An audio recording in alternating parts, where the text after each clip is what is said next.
Hi friends, ನಾನು ನಿಮ್ಮ ಶ್ರೀನಾಥ್.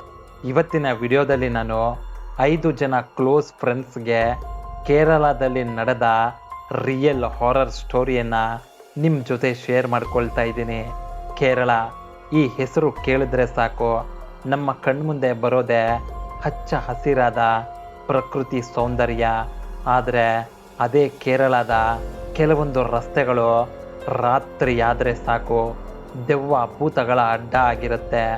ಅದೇ ರೀತಿಯೇ ಕೇರಳದಲ್ಲಿ ಎಂಜಾಯ್ ಮಾಡಬೇಕು ಅಂತ ಹೋದ 5 ಜನ ಕ್ಲೋಸ್ ಫ್ರೆಂಡ್ಸ್ಗೆ ಅವತ್ತು ರಾತ್ರಿ ಆ ರಸ್ತೆಯಲ್ಲಿ ಏನೆಲ್ಲ ಆಯಿತೋ ಗೊತ್ತಾ?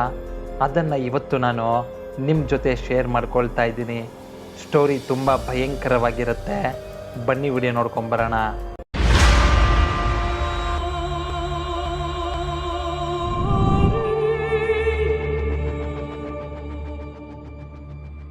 ಸೊ ಕೇರಳದ ಆ ರಸ್ತೆಯಲ್ಲಿ ಅತಿ ಭಯಂಕರವಾದ ಗೋಸ್ಟ್ ಎಕ್ಸ್ಪೀರಿಯನ್ಸ್ನ ಪಡ್ಕೊಂಡ ಆ 5 ಜನ ಫ್ರೆಂಡ್ಸ್ನ ಹೆಸರು ವಿಜಯ್ ಕುಮಾರ್, ಮಹೇಶ್, ಮುನ್ರಾಜು, ಪ್ರಕಾಶ್ ಮತ್ತು ನವೀನ್.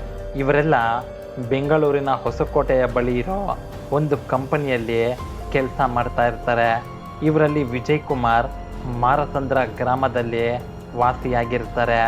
ಮಿಕ್ಕಿದ 4 ಜನರು ಪಕ್ಕದ ಹಳ್ಳಿಯಾದ ಚೊಕ್ಕನಹಳ್ಳಿ ಅನ್ನೋ ಗ್ರಾಮದ ನಿವಾಸಿಗಳಾಗಿರ್ತಾರೆ. ಸೊ ಟೋಟಲ್ ಈ 5 ಜನ ತುಂಬ ಕ್ಲೋಸ್ ಫ್ರೆಂಡ್ಸ್ ಆಗಿರ್ತಾರೆ. ಆದರೆ ಈ 5 ಜನರ ಲೈಫ್ನಲ್ಲಿ ಅಂಥ ಒಂದು ಕರಾಳ ರಾತ್ರಿ ಬರುತ್ತೆ ಅಂತಾನೆ ಅವ್ರು ಯಾರೂ ಅಂದ್ಕೊಂಡಿರಲಿಲ್ಲ. ಇಷ್ಟಕ್ಕೂ ಆವತ್ತಾಗಿದ್ದೇನೆಂದರೆ, ಒಂದು ದಿನ ವಿಜಯ್ ಕುಮಾರ್ ಎಲ್ಲರನ್ನ ಕಾನ್ಫರೆನ್ಸ್ ಕಾಲ್ಗೆ ತಗೊಂಡು ಫೋನ್ನಲ್ಲಿ ಎಲ್ಲರ ಜೊತೆ, ಲವ್ ಎಲ್ಲರೂ ಕೇರಳ ಟ್ರಿಪ್ಗೆ ಹೋಗೋಣವಾ, ಯಾವಾಗ ನೋಡಿದ್ರು ಕೆಲಸ ಮಾಡೋದು, ಮನೆಗೆ ಬರೋದು, ಇಷ್ಟೇ ಆಗೋಗಿದೆ ಲೈಫ್ನಲ್ಲಿ, ಬನ್ರೋ ಎಲ್ಲರೂ ಹೋಗಿ ಎಂಜಾಯ್ ಮಾಡ್ಕೊಂಡು ಬರೋಣ ಅಂತ ಹೇಳ್ತಾನೆ. ಅದಕ್ಕೆ ಮುನಿರಾಜು, ಪ್ರಕಾಶ್ ಒಪ್ಪಿಕೊಳ್ತಾರೆ. ಆದರೆ ನವೀನ್ ಮತ್ತು ಮಹೇಶ್, ಇಲ್ಲ ಕಣ್ರೋ, ನೀವು ಹೋಗಿ ಬನ್ನಿರಿ, ನಾವು ಬರಲ್ಲ ಅಂತ ಹೇಳ್ತಾರೆ. ಅದಕ್ಕೆ ವಿಜಯ್, ಲವ್ ನಾವು 5 ಜನ ಫ್ರೆಂಡ್ಸ್, ಎಲ್ಲಿಗೋದ್ರೂ ಒಟ್ಟಿಗೆ ಹೋಗಬೇಕು, ಒಟ್ಟಿಗೆ ಬರಬೇಕಷ್ಟೇ, ದೂಸರ ಮಾತು ಮಾತಾಡಬಾರ್ದು ಅಂತ ಹೇಳಿ ಅವರನ್ನು ಕೂಡ ಒಪ್ಪಿಸ್ತಾನೆ. ಹಾಗೆ ವಿಜಯ್ ನವೀನ್ಗೆ, ಲವ್ ನವೀನ್, ನಿಮ್ಮದು ಸ್ಕಾರ್ಪಿಯೋ ಕಾರ್ ಇದೆ ತಾನೇ, ಅದನ್ನೇ ತಗೊಂಡು ಬರೋ, ಅದರಲ್ಲೇ ಎಲ್ಲರೂ ಹೋಗೋಣ ಅಂತ ಹೇಳ್ತಾನೆ. ಹೀಗೆ ಎಲ್ಲ ಓಕೆ ಆದಮೇಲೆ ಒಂದು ದಿನ 5 ಜನ ಸ್ಕಾರ್ಪಿಯೋ ಕಾರ್ ತಗೊಂಡು ಕೇರಳ ಕಡೆಗೆ ಟ್ರಿಪ್ಗೆ ಅಂತ ಹೊರಡ್ತಾರೆ. ಅವರು ನೈಟ್ ಜರ್ನಿ ಚೆನ್ನಾಗಿರುತ್ತೆ ಅಂತ ಸಂಜೆ ಸುಮಾರು 6:30-7 ಗಂಟೆಗೆ ಮನೆ ಬಿಡ್ತಾರೆ. ಈ ರೀತಿ ಅವರು ಕೇರಳ ತಲುಪುವಷ್ಟರಲ್ಲೇ ಮಧ್ಯರಾತ್ರಿ 12 ಗಂಟೆ ಆಗಿರುತ್ತೆ. ಅದರ ಜೊತೆಗೆ ಅವರು ಹೋಗ್ತಾ ಇದ್ದ ದಾರಿ ಒಂದು ಕಾಡು ದಾರಿಯಾಗಿತ್ತು. ಆ ದಾರಿಯಲ್ಲಿ ಇವರನ್ನು ಬಿಟ್ಟರೆ ಬೇರೆ ಯಾರೂ ಇರಲಿಲ್ಲ. ಎಲ್ಲೋ ಒಂದೊಂದು ಗಾಡಿ ಮಾತ್ರ ಬರ್ತಾ ಇತ್ತು ಅಷ್ಟೇ. ಹೀಗೆ ಇವರು ಹೋಗ್ತಾ ಇರುವಾಗ ಒಂದಷ್ಟು ದೂರದಲ್ಲಿ ಒಂದು ಮರದ ಪಕ್ಕ ಒಂದು 10 ವರ್ಷದ ಒಬ್ಬ ಹುಡುಗ ನಿಂತ್ಕೊಂಡಿರೋದನ್ನು ನೋಡ್ತಾರೆ. ಆಗ ವಿಜಯ್, ಇಷ್ಟು ಮಧ್ಯರಾತ್ರಿ ಈ ಹುಡುಗ ಇಲ್ಲೇನು ಮಾಡ್ತಾ ಇದ್ದಾನೆ, ಪಾಪ ಮನೆ ಹತ್ರ ಆದರೂ ಬಿಡೋಣ ಅಂತ ಮನಸ್ಸಿನಲ್ಲಿ ಅಂದ್ಕೊಂಡು ನವೀನ್ಗೆ ಗಾಡಿ ನಿಲ್ಲಿಸು ಅಂತ ಹೇಳ್ತಾನೆ. ಆದರೆ ವಿಜಯ್ನ ಬಿಟ್ಟು ಮಿಕ್ಕಿದ 4 ಜನ ಅದಕ್ಕೆ ಒಪ್ಪೋದೇ ಇಲ್ಲ. ಬೇಡ ಕಣೋ, ಇಷ್ಟೊತ್ತಲ್ಲಿ ಇದೆಲ್ಲ ಸರಿ ಇರೋದಿಲ್ಲ, ನಮ್ಮ ಪಾಡಿಗೆ ನಾವು ಹೊಟ್ಟೋಗೋಣ ಅಂತ ಹೇಳ್ತಾರೆ. ಆದರೂ ವಿಜಯ್ ಯಾರ ಮಾತನ್ನು ಕೇಳದೆ ಹಠ ಮಾಡಿ ಗಾಡಿ ನಿಲ್ಲಿಸ್ತಾನೆ. ಹೀಗೆ ವಿಜಯ್ ಆ ಹುಡುಗನನ್ನು ಕಾರ್ ಫ್ರಂಟ್ ಸೀಟ್ನಲ್ಲಿ ತೊಡೆ ಮೇಲೆ ಕೂರಿಸ್ಕೊಳ್ತಾನೆ. ವಿಜಯ್ ಆ ಹುಡುಗನನ್ನು, ಏನಪ್ಪ ನಿನ್ನ ಹೆಸರು, ಅಲ್ಲಿ ಯಾಕೆ ನಿಂತ್ಕೊಂಡಿದ್ದೆ, ನಿಮ್ಮ ಮನೆ ಎಲ್ಲಿರೋದು ಅಂತ ಕೇಳ್ತಾನೆ. ಆದರೆ ಆ ಹುಡುಗ ಮಾತ್ರ ತುಟಿಕ್ ಪಿಟಿಕ್ ಅಂತ ಕೂಡ ಮಾತಾಡೋದಿಲ್ಲ. ಕಣ್ಣು ಬಿಟ್ಕೊಂಡು ವಿಜಯ್ನೇ ನೋಡ್ತಾ ಸುಮ್ಮನೆ ಕೂತ್ಕೊಂಡಿರ್ತಾನೆ. ಆಗ ವಿಜಯ್ ಪಾಪ ಭಯ ಬಿದ್ದೋಗಿದ್ದಾನೆ. ಹೋಗಲಿ ಬಿಡು, ತಗೋ ಇದನ್ನು ತಿನ್ನು ಅಂತ ಬಿಸ್ಕೆಟ್ ಮತ್ತು ಚಿಪ್ಸ್ ಪ್ಯಾಕೆಟ್ ಕೊಡ್ತಾನೆ. ಅದನ್ನು ಆ ಹುಡುಗ ಈಸ್ಕೋತಾನೆ. ಆಗಲೂ ಕೂಡ ಆ ಹುಡುಗ ಏನು ಮಾತಾಡೋದಿಲ್ಲ. ಹೀಗೆ ಒಂದಷ್ಟು ದೂರ ಹೋದ್ಮೇಲೆ ಆ ಹುಡುಗ ಕೈ ಆಚೆ ಇಟ್ಟು ಒಂದು ಮನೆ ತೋರಿಸ್ತಾನೆ.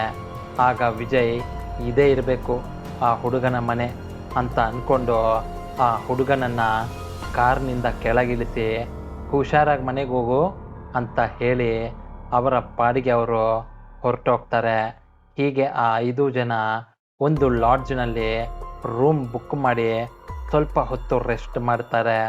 ಆದರೆ ಸ್ವಲ್ಪ ಹೊತ್ತಿನ ನಂತರ ಎಲ್ಲರೂ ಡ್ರಿಂಕ್ಸ್ ಮಾಡಬೇಕು ಅಂತ ಡಿಸೈಡ್ ಆಗ್ತಾರೆ. ಅದಕ್ಕೆ ಅವರೆಲ್ಲ ಮತ್ತೆ ಗಾಡಿ ತಗೊಂಡು ವಾಪಸ್ ಅದೇ ದಾರಿಯಲ್ಲಿ ಬರ್ತಾ ಇರ್ತಾರೆ. ಆಗ ನವೀನ್ಗೆ ದಾರಿಯಲ್ಲಿ ಬರ್ತಾ ಇರುವಾಗ ಯಾವ ಜಾಗದಲ್ಲಿ ಆ ಹುಡುಗನನ್ನು ಡ್ರಾಪ್ ಮಾಡಿದ್ರೋ ಅದೇ ಜಾಗದಲ್ಲಿ ಆ ಹುಡುಗನಿಗೆ ಕೊಟ್ಟಿದ್ದ ಬಿಸ್ಕೆಟ್ ಮತ್ತು ಚಿಪ್ಸ್ ಪ್ಯಾಕೆಟ್ ರೋಡ್ನಲ್ಲಿ ಬಿಸಾಕಿರೋದು ಕಾಣಿಸುತ್ತೆ. ಆಗ ನವೀನ್, ಎಷ್ಟು ಕೊಬ್ಬು ನೋಡು ಆ ಹುಡುಗನಿಗೆ, ಪಾಪ ತಿನ್ನಲಿ ಅಂತ ಕೊಟ್ಟರೆ ರೋಡ್ನಲ್ಲೇ ಬಿಸಾಕ್ಬಿಟ್ಟು ಹೋಗಿದ್ದಾನೆ ಅಂತ ಬೈಕೋತಾನೆ.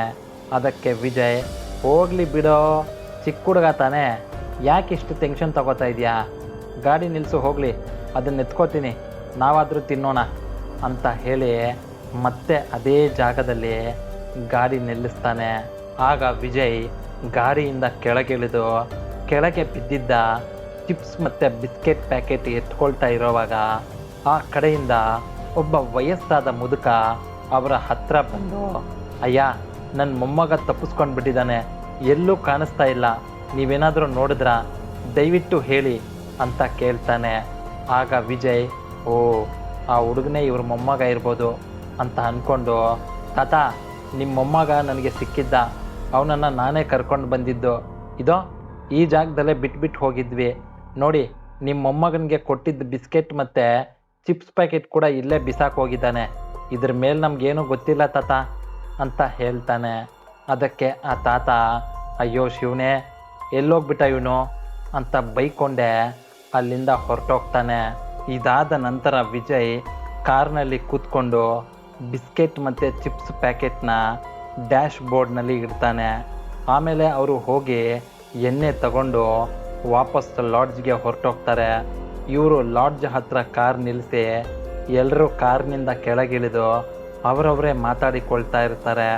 ಆಗ ಆ ಲಾಡ್ಜ್ ರಿಸೆಪ್ಷನಿಸ್ಟ್ ಅಲ್ಲಿಗೆ ಬಂದು, ಸರ್, ಏನಾದರೂ ಪ್ರಾಬ್ಲಮ್ಮಾ, ಯಾಕೆ ಇಲ್ಲಿ ನಿಂತ್ಕೊಂಡು ಮಾತಾಡ್ತಾ ಇದ್ದೀರಾ, ಏನಾಯಿತು ಸರ್ ಅಂತ ಕೇಳ್ತಾನೆ. ಅದಕ್ಕೆ ವಿಜಯ್, ಬರುವಾಗ ಆಗಿದ್ದು ಮತ್ತೆ ವಾಪಸ್ ಎಣ್ಣೆ ತರೋದಕ್ಕೆ ಅಂತ ಹೋಗುವಾಗ ಆಗಿದ್ದು ಎಲ್ಲವನ್ನ ಆ ಲಾಡ್ಜ್ ರಿಸೆಪ್ಷನಿಸ್ಟ್ಗೆ ವಿವರಿಸ್ತಾನೆ. ಆಗ ಆ ರಿಸೆಪ್ಷನಿಸ್ಟ್ ವಿಜಯ್ ಮತ್ತು ಅವರ ಫ್ರೆಂಡ್ಸ್ಗೆ, ಅಯ್ಯೋ ಸರ್, ನೀವೆಲ್ಲ ಅಂದ್ಕೊಂಡಂಗೆ ಆ ಹುಡುಗ ಮತ್ತು ಆ ತಾತ ಮನುಷ್ಯ ಅಲ್ಲ ಸರ್, ಅವರು ದೆವ್ವ ಅಂತ ಹೇಳ್ತಾನೆ. ಅದನ್ನು ಕೇಳಿಸ್ಕೊಂಡು ಇವ್ರಿಗೆಲ್ಲ ಒಂದು ಕ್ಷಣ ಶಾಕ್ ಆಗೋಗುತ್ತೆ. ಏನು ಸರ್, ಏನು ಹೇಳ್ತಾ ಇದ್ದೀರಾ ನೀವು ಅಂತ ಕೇಳ್ತಾರೆ. ಅದಕ್ಕೆ ಆ ರಿಸೆಪ್ಷನಿಸ್ಟ್, ಹೌದು ಸರ್, ನಾನು ಹೇಳ್ತಾ ಇರೋದು ನಿಜ, ಆ ಹುಡುಗ ಮತ್ತು ಆ ತಾತ ಈಗ ಜೀವಂತವಾಗಿಲ್ಲ.